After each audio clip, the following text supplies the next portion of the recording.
La vida cristiana es una vida de desafíos. Nadie dijo que iba a ser fácil.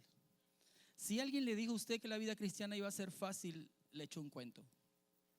Si alguien le dijo que esto iba a ser siempre flores así aromáticas y siempre riachuelos que suenan bonitos y que brisa sobrecogedora y esos rayos de sol así que uno siente qué rico esos rayos de sol, que iba a ser siempre así, no le dijo toda la historia. Nada más le dijo una parte. Porque sí, hay momentos en que Dios te permite disfrutar de la vida, sí, ¿verdad? Pero hay momentos también que somos desafiados. Y hay un texto bíblico que está en 2 Corintios 5, versículo 7, que habla de nuestra vida cristiana. Ese texto bíblico está ubicado como un comentario, como un entre paréntesis, porque está Pablo hablando de la vida futura, está hablando de que su carpa terrenal debe dejar su carpa terrenal para entrar a la casa del Señor. Está hablando de ese proceso de transformación, esa garantía del Espíritu Santo, y él dice, estoy confiado, estamos confiados de que por la garantía del Espíritu Santo nosotros vamos a ser transformados en Cristo, vamos a recibir esa nueva naturaleza, vamos a poder estar delante de la presencia de Dios. Porque todo lo que está hablando Pablo en el contexto, le llaman cercano, el contexto inmediato, está hablando de aquellas cosas que no se ven, aquellas cosas que son invisibles. Por eso cuando él está hablando de eso, él hace como una pausa. Les estoy diciendo esto, que pongan sus ojos en las cosas de arriba, que pongan sus ojos en las cosas que están, ¿verdad?, en la presencia del Señor, en la casa del Señor, porque por fe andamos y no por vista. Porque por fe andamos. Porque por fe andamos. Porque por fe andamos y no por vista. ¿Has vivido por fe? ¿Has tenido esa experiencia de fe? ¿Te ha respondido el Señor una super petición?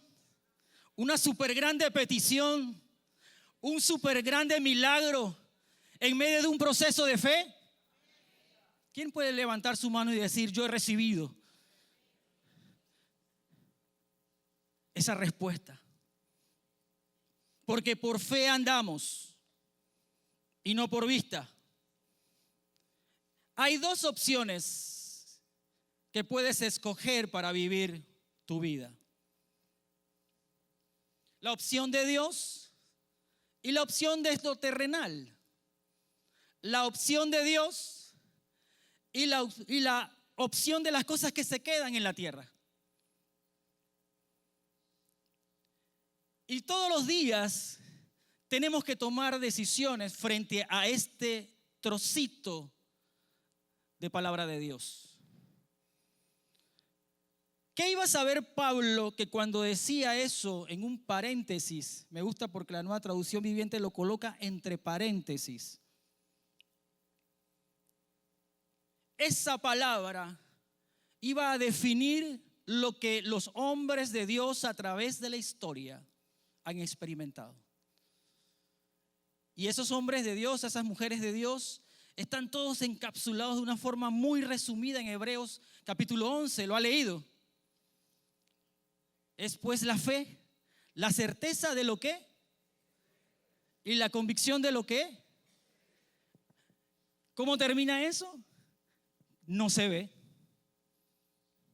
Porque por fe andamos y no por vista. Y ahí están esas dos rutas. La fe y la vista. Andar por vista es siempre estar esperando que las cosas primero den una prueba para poder hacerlas. Que primero haya una señal para poder obedecer. Que primero haya alguna una manifestación extraña de repente, muy particular, para que diga, ese es Dios. Porque necesitamos ver, nuestra humanidad necesita ver. Los israelitas, los judíos de los tiempos en que adversaban a Cristo, ellos siempre pedían una señal. Decía Pablo, los judíos piden señal, porque ellos estaban acostumbrados a esas señales. Y Jesús les dio bastantes señales. Que por señales no tienen excusa. Pero ellos siempre ven. Había uno de los apóstoles, uno de los discípulos, ¿cómo se llamaba ese? Que decía, si yo no veo, y de ahí sale un versículo bíblico que todo el mundo dice, ver para creer. ¿Es un versículo bíblico?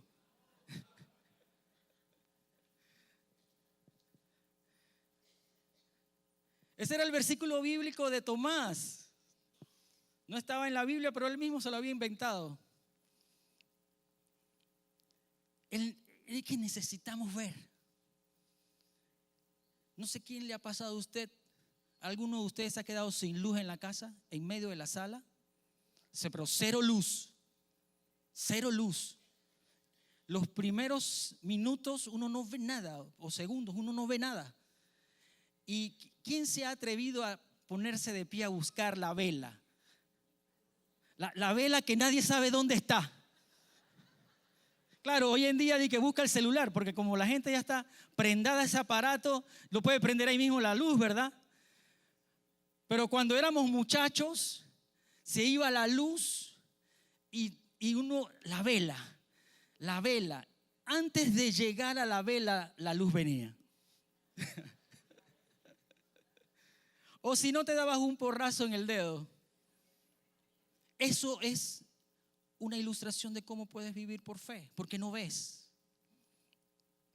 Había un hombre en el capítulo 11 de Hebreos que dice que él vivía como viendo al invisible, y ese era Moisés. ¿Cómo es vivir viendo al invisible? Y hay dos ofertas, hay dos opciones.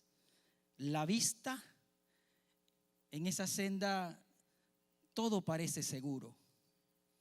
Todo es matemático, todo es lógico, todo es según las leyes de la naturaleza, todo es según lo que yo aprendí. Y allí en el mundo de la vista, ahí estamos seguros, porque como todo está ahí. Pero esa ruta no nos va a permitir ver la gloria de Dios. Esa ruta no nos va a permitir crecer en la fe. Esa ruta no nos va a permitir experimentar todo el pleno propósito de Dios para nuestra vida. ¿Y usted quiere experimentar eso? ¿Quiere experimentar el verdadero y completo propósito de Dios para su vida? Entonces andemos por fe y no por vista. ¿Y cómo se recorre la ruta de la fe? Porque todos los que estamos aquí sentados, ¿verdad? Como buenos creyentes, queremos vivir por fe. Queremos caminar por fe. Queremos experimentar a Dios por fe. Y hoy voy a dar algunas formas de cómo recorro o cómo debemos recorrer esa ruta de la fe. ¿Me acompañan? ¿Quiere ir conmigo a la ruta de la fe? ¿Sí? Acompáñeme pues. Vamos a hablar de la primera forma de cómo recorres la ruta de la fe. Y la primera suena fácil, pero no lo es. Suena sencillo. ¿Alguien te ha aconsejado algún día? Confía en Dios. ¿Alguien te ha dicho eso? Confía en el Señor. ¿Y cómo hago eso? ¿Cómo se come confiar en el Señor? ¿Cómo lo defino? Es que el proceso de confianza depende de mi proceso de conocimiento. ¿Usted confía en alguien que le llama a su teléfono celular y dice teléfono desconocido? Hay gente que a cada rato le salen esos teléfonos. Teléfono desconocido. Hermano, si usted me llama a mí y dice teléfono desconocido, no le voy a contestar el teléfono, con el perdón suyo. Pero cuando te llama alguien que tú conoces, tú agarras el teléfono, ¿sí o no? Por lo general es así, a menos que esté ocupado en alguna situación. Porque la confianza es producto del conocimiento de la persona. La confianza es un músculo que viene impulsado por la fe. Porque si no tengo fe no puedo confiar. Difícil que yo pueda confiar si no tengo fe. Y cuando se trata de Dios, la fe tiene que ser plena. Y es un proceso de crecimiento, es un proceso de avance. Y David nos enseña un poquito eso. David tuvo una experiencia con Dios. Él desde muy joven, él se dedicó a pastorear el rebaño de su padre Isaí. Y durante ese tiempo que él ejercía el pastorado con esas ovejas, ese rebaño, él aprendió a tener confianza en Dios. Él aprendió a tener esa experiencia personal con Dios. Él tuvo una relación íntima, cercana con el Señor en esos pastizales, en esos lugares donde él llevaba a las ovejas. Y ese proceso de comunión y relación con Dios fueron acrecentando su confianza en Él. Le doy el secreto. Nuestra confianza en Dios crece cuando tenemos una relación personal con Dios. Nuestra confianza en Dios crece cuando yo tengo comunión constante y rutinaria y regular con Dios. Consistente.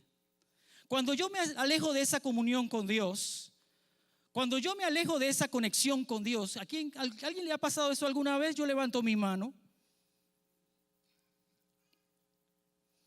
Cuando tú empiezas a afanarte, a concentrarte en las cosas del día a día, pero ya dices, bueno, no he tenido tiempo de esto, no he tenido tiempo de orar, no he tenido tiempo de leer la palabra, no he tenido tiempo de ir a la iglesia, no he tenido tiempo de estar en comunión con mis hermanos en el grupo pequeño, no he tenido tiempo y muchas excusas. Para excusas, nuestra confianza en Dios empieza a decrecer. Empezamos a creer o a confiar en nosotros mismos. Empezamos a utilizar la fuerza del hombre. Empezamos a utilizar nuestras propias habilidades. Pero David aprendió a confiar en Dios en esa comunión con Dios. Quiere decir que yo confío más en Dios cuando yo me relaciono más con Él. ¿Sabe por qué confío más? Porque entre más me relaciono con Dios, mejor le conozco. Ahí está. Voy a repetir eso. Entre más yo me relaciono con Dios, más le conozco.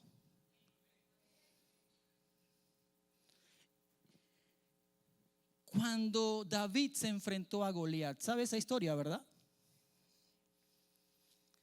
¿Usted cree que él ya no estaba preparado para enfrentarlo? Mire, técnicamente hablando, libra por libra, Goliat le ganaba en todo. El capítulo 17 del libro del primero de Samuel describe rápidamente a Goliat. Goliat, imagínese usted, está en un valle que se llama el Valle de Ela y el hombre medía 2.98 metros de altura. O sea, calcúleme a mí, yo mido 1.72 más o menos, así que súmele. ¿Cuánto más o menos era el tamaño de Goliat aquí?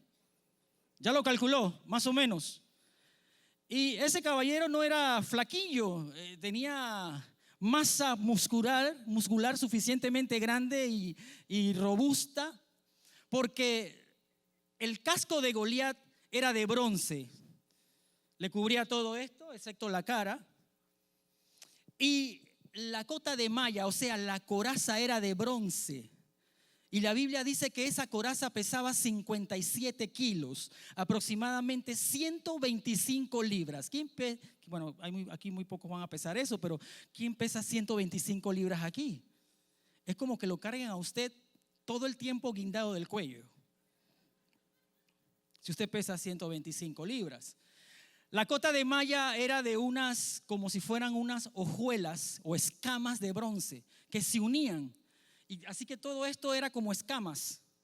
Sobre sus piernas tenía una protección de bronce también. El hombre era un tanque de guerra. Detrás de él había una jabalina que lo atravesaba así, le cruzaba los hombros y la espalda. Una imponente jabalina.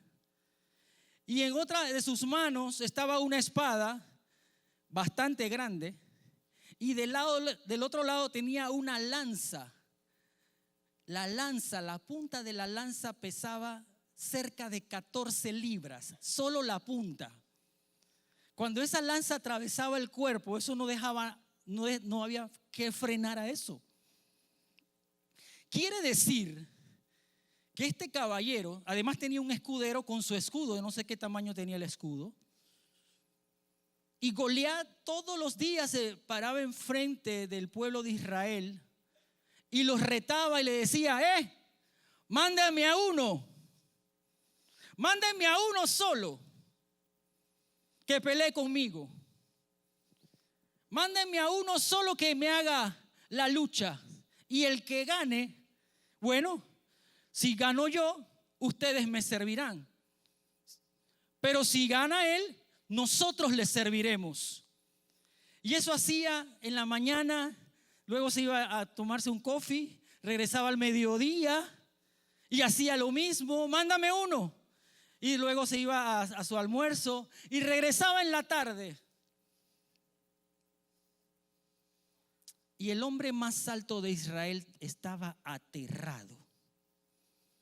Dice la Biblia que Saúl, el rey Saúl, se destacaba por su altura.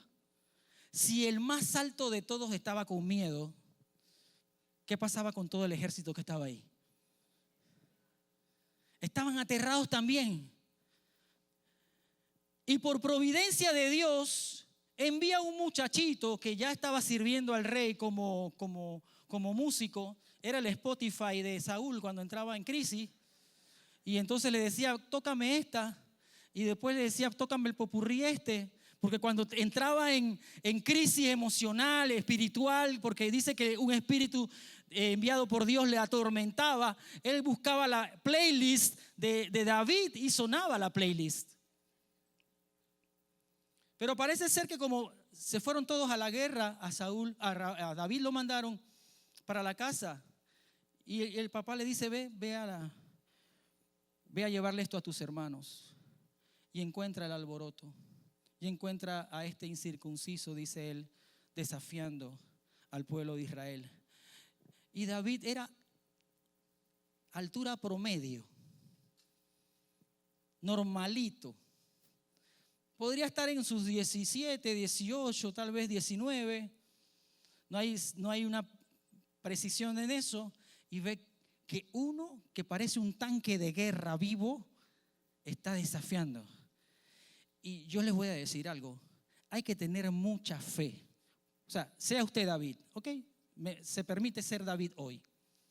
Sea David, ¿usted se atrevería a ir al valle de Ela a pelear con ese tanque de guerra? A ver, los más altotes aquí, los más fuertes. Héctor Carrillo, ¿tú te atreverías?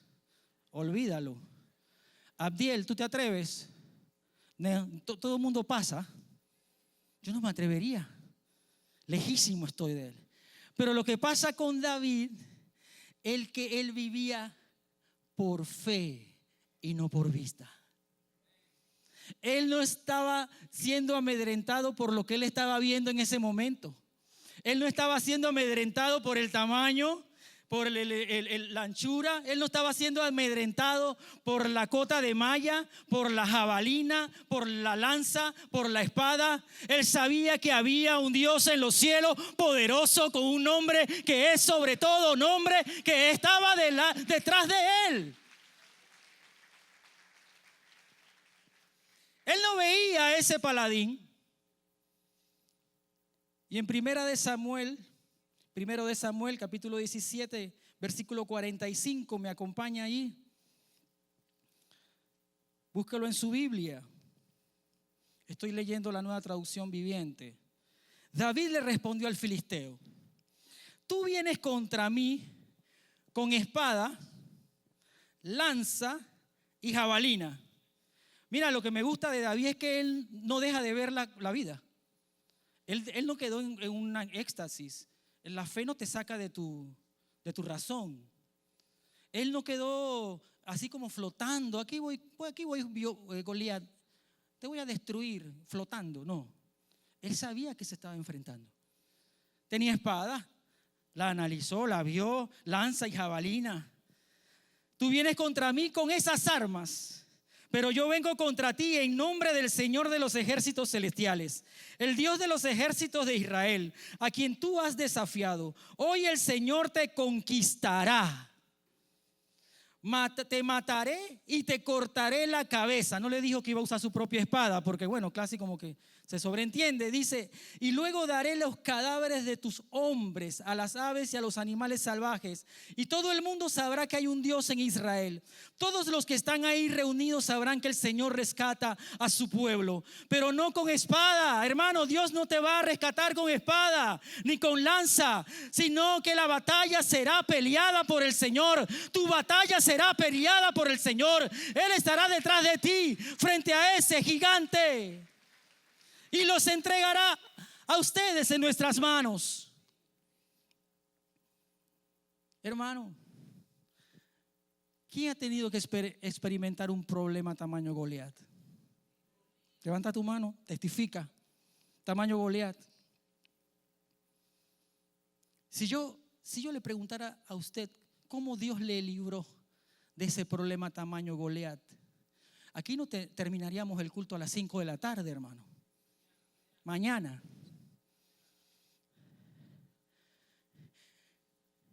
Lo que quiero que nosotros podamos llevarnos de este punto, donde Dios nos invita a que recorramos la ruta de la fe con confianza, es que cuando nosotros nos enfrentamos a esos problemas tamaño Goliat, llámese un cáncer, llámese un tumor, llámese una situación crónica, llámese una división en su casa, llámese un riesgo de divorcio, un riesgo de muerte, llámese una situación económica insalvable, ese Goliat va a ser vencido en el nombre del Señor, porque el nombre de Él es más alto.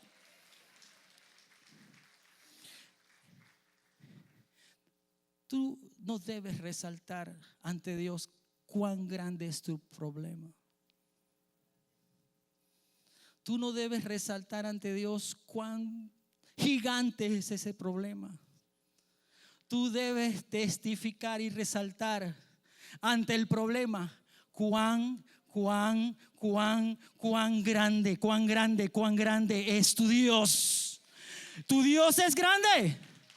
Tu Dios es grande.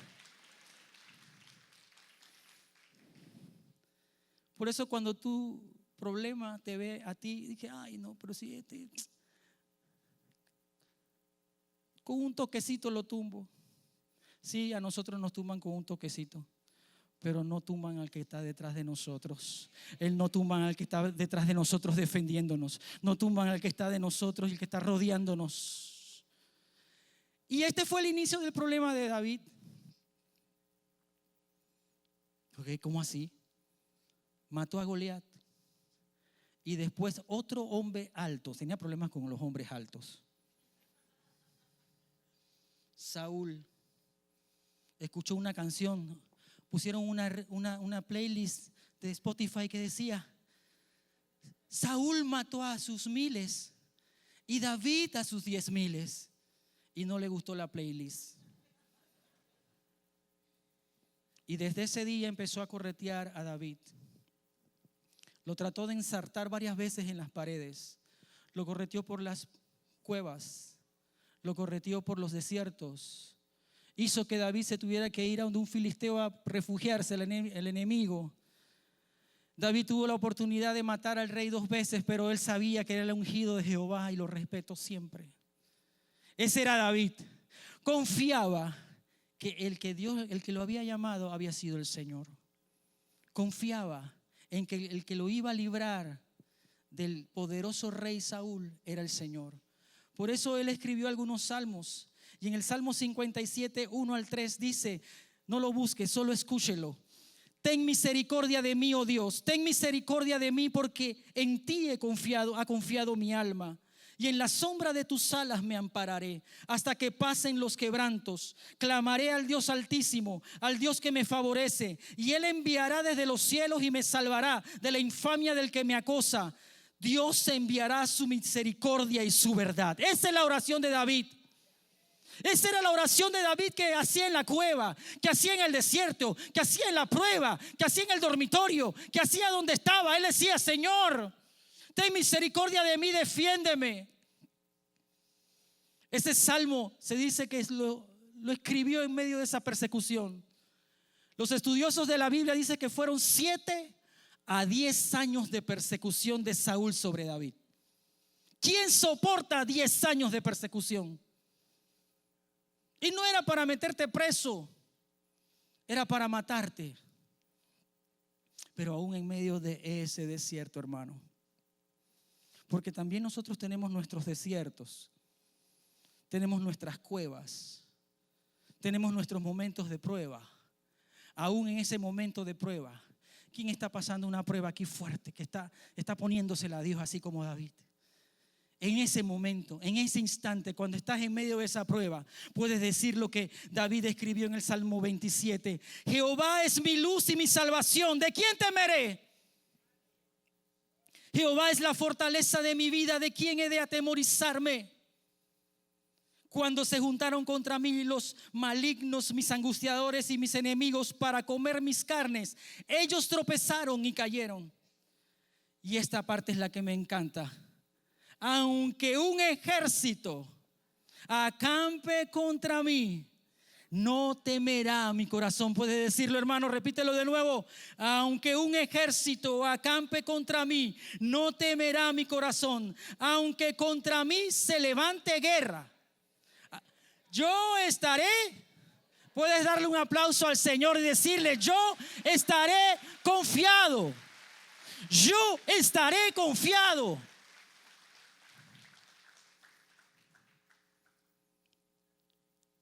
Entre más me relaciono con Dios, más confío en Él.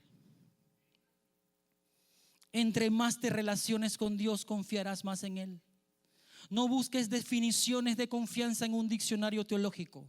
No busques definiciones de confianza en el diccionario de la Real Academia Española. No busques definición de confianza en un bot de inteligencia artificial. No es necesario. Relacionémonos con Dios y vamos a confiar en Él. Entremos en esa relación personal, no perfecta, a veces sube, a veces baja, ok, pero sigo recorriendo, pero sigo andando, pero sigo avanzando, sigo la ruta de la fe.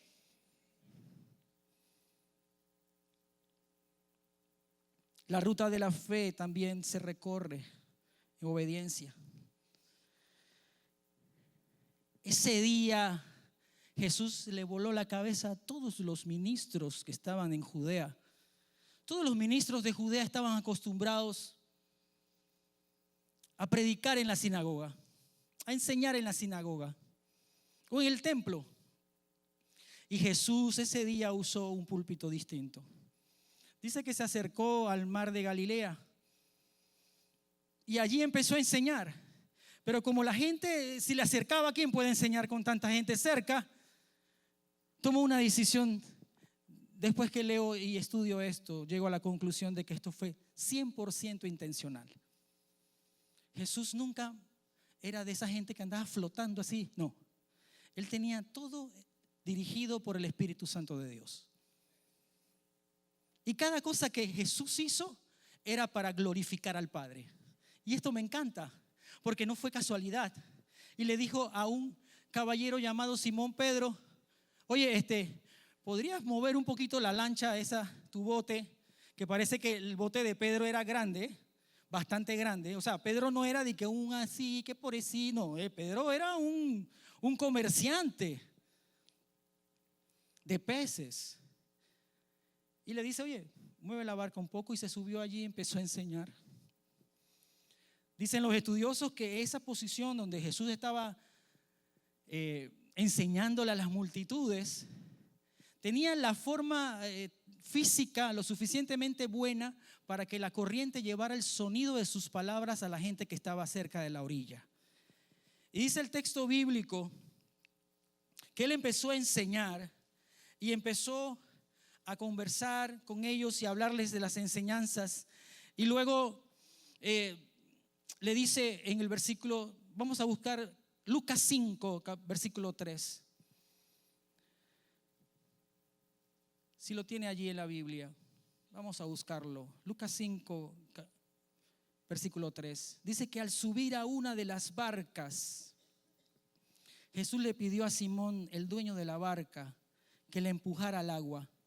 Luego se sentó en la barca y desde allí desde allí enseñaba a las multitudes, dice. Y cuando terminó de hablar, le dijo a Simón, ahora ve a las aguas más profundas y echa tus redes para pescar. ¿Percibió eso? Miren, ya Pedro, dice allí el texto, había estado toda la noche tratando de pescar. Ya Pedro había hecho eso toda la noche. De hecho, investigué un poco y en la noche es que es más sencillo pescar. Hay menos interrupciones, menos ruido. Algunos peces aprovechan para ir un poquito más arriba a la superficie para hacer más fácil. Y en el momento que Jesús le dice a Pedro, boga mar adentro, lleva tu barca a aguas más profundas, era aproximadamente al mediodía. No era una hora, diríamos, conveniente para pescar. Y todo eso lo sabía Pedro. Pero en ese instante vino esa diapositiva a la mente de Pedro que decía, o por fe o por vista.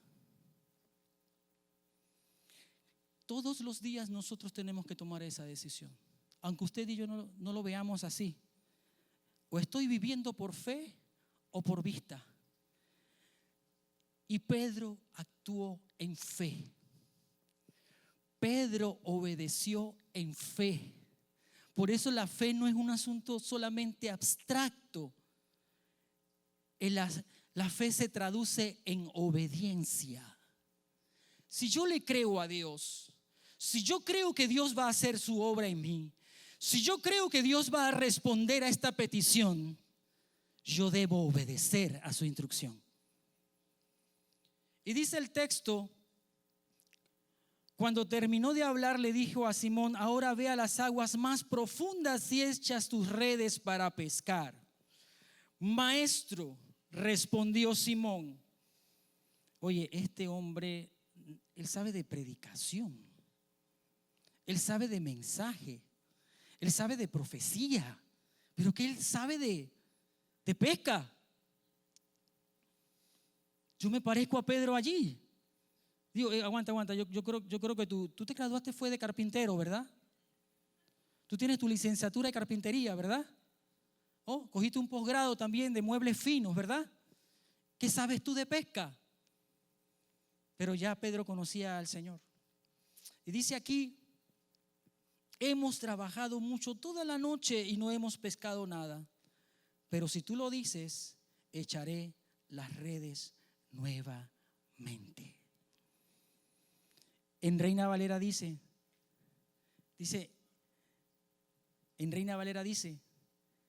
por tu palabra, en tu palabra echaré la red. Y es allí donde nosotros somos probados, donde necesitamos, a pesar de que la lógica, que las cosas que nosotros estamos acostumbrados a hacer, que el ABC de nosotros se ve desafiado por el ABC de Dios.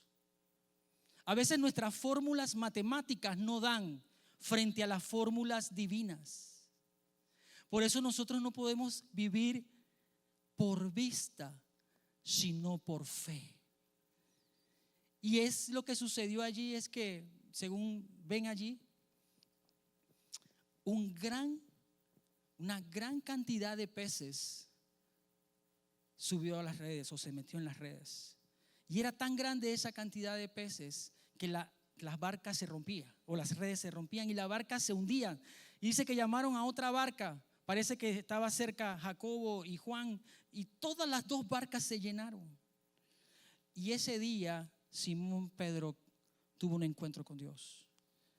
Ese día Simón Pedro le dijo, cuando vio ese milagro, esto es de locos, yo he estado toda la noche, he tirado la red cuantas veces, y este hombre, este maestro, en todo el mediodía, con pocas probabilidades de que esto suceda, acabo de recoger la pesca más grande de toda mi vida.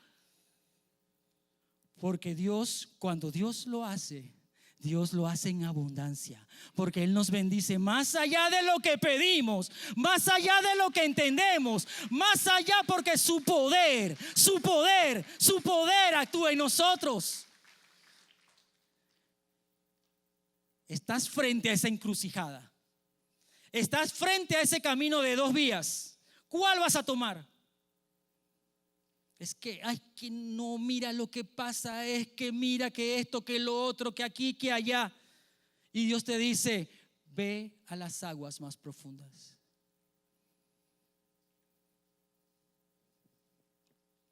Cierro con esto.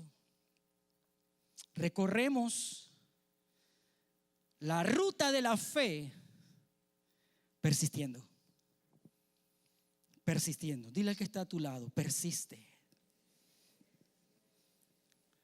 Persiste.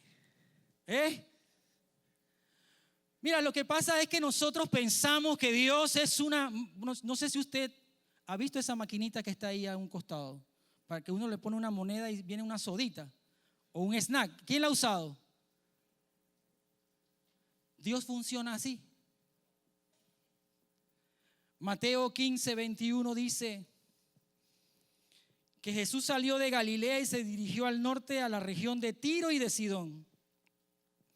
Y una mujer de los gentiles que vivía allí se le acercó y le rogó. Una mujer sirofenicia, dice otra versión.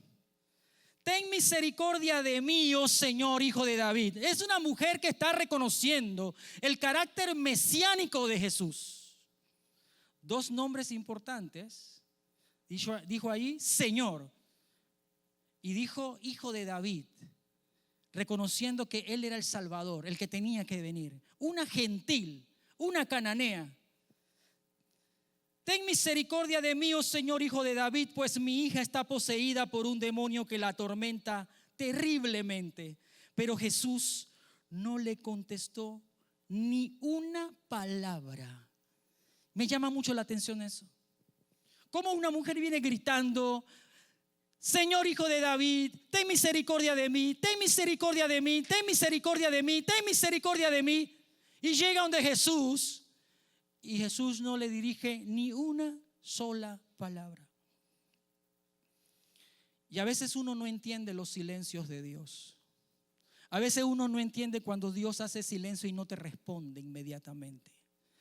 Pero esos silencios de Dios, todos los silencios de Dios, todas las pausas de Dios, todos los momentos donde Él tal vez no está diciendo nada, tienen un propósito.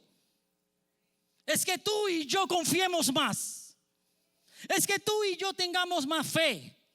Es que nuestra fe se vea acrisolada como el oro. Y le dicen los discípulos, oye, vamos a ponerlo bien suave, pero ellos hablaron feo. Despídela, mándala para su casa, mándala de vuelta, nos tiene hasta aquí cansados. Mírame, ya estoy cansado de que ten misericordia de mi hijo, de mí, mira, mi hija, ten misericordia de mí. Los discípulos decían, oye, mándala para su casa. Entonces Jesús le dice a la mujer en el 24, fui enviado para ayudar solamente a las ovejas perdidas del Dios de Dios, el pueblo de Israel. Ella se acercó. ¿Ves que la mujer insiste? Es como que si no estuviera escuchando a Jesús. Primero la deja en visto. ¿Hay alguien aquí que lo han dejado en visto? Ame a esa persona que lo dejó en visto. El pastor nos habló de perdonar 70 veces 7. Y tú le mandas el mensaje del pastor. Gracias, hermano.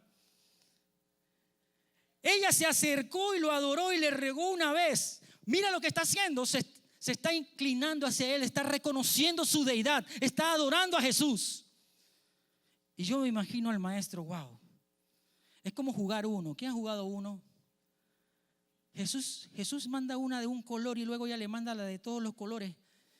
Y luego Jesús le manda una de otro color y entonces dice, te la devuelvo. La de las flechitas que dice que tienes que recoger. Coge 4. Señor, ayúdame. Señor, ayúdame. Jesús le respondió. Jesús le pone una carta difícil. Le pone una carta difícil. Y a veces cuando Jesús pone esa carta, nosotros nos desalentamos. A veces parece que el cielo está en contra. A veces parece que el cielo se cerró. A veces parece que todas las cosas empiezan a salir mal y siguen empeorando y siguen empeorando y siguen empeorando. Pero después de eso, ten por seguro que viene esa respuesta. Ten por seguro que viene esa respuesta. Pero solo persiste. En la ruta de la fe uno debe persistir. No está bien tomar la comida de los hijos y arrojársela a las mascotas.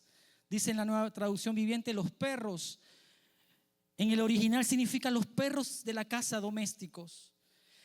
Y viene la mujer y le coloca esa carta que nadie puede detener. De una fe inmensa, de una fe que adora, de una fe que persiste, de una fe que tiene confianza, de una fe que obedece y dice, es verdad, Señor. Respondió la mujer, pero hasta los perros se les permite comer de las sobras que caen bajo la mesa de sus amos. Wow, Jesús. Yo me imagino que él saltó por dentro, man. ¿Esto qué es? He ido por todo el mundo de este lugar y yo no he visto una fe y una mujer cananea, una mujer que no conoce la ley, una mujer que no sabe quién es Abraham. Tiene más fe que más de 4 de los que van al templo. Así hay gente. Así hay gente. Apreciada mujer, le dijo Jesús, tu fe es grande. Persististe, insististe. Se te concede lo que pides. Y al instante la hija se sanó.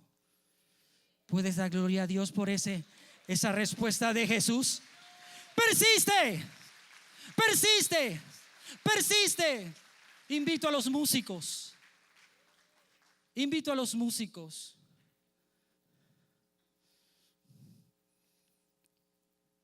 Tienes un caso tamaño Goliat. Tienes una petición tamaño Goliat. Tienes una situación como la mujer sirofenicia donde necesitas la ayuda de Dios ya. Ponte de pie y ven al altar. Ponte de pie y ven al altar. Trae esa petición. Tienes un desafío tamaño Goliat. Tienes un desafío con la lógica, con lo que ya sabes. No te quedes en tu asiento si tú sabes que el Señor te está hablando, porque Dios va a responder esa fe que persiste, porque andamos por fe y no por vista. La ruta de la fe se recorre Les pido que por favor vayan hacia adelante para darle espacio a los hermanos que están llegando al altar. Hay bastante espacio. Córranse de este lado. Bredio y compañía, córranse de este lado. René y compañía. Está llegando los hijos de Dios.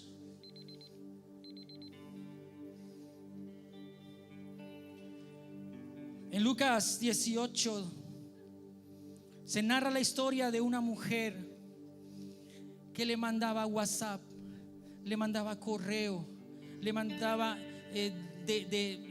¿cómo se llama eso? De S o de M en el Instagram. De M, ¿es verdad? ¿Sí?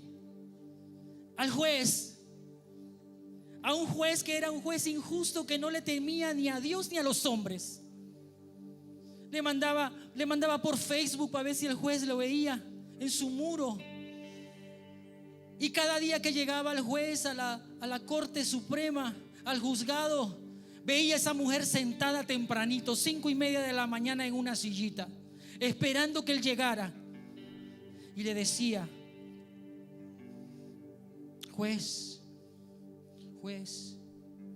hágame justicia.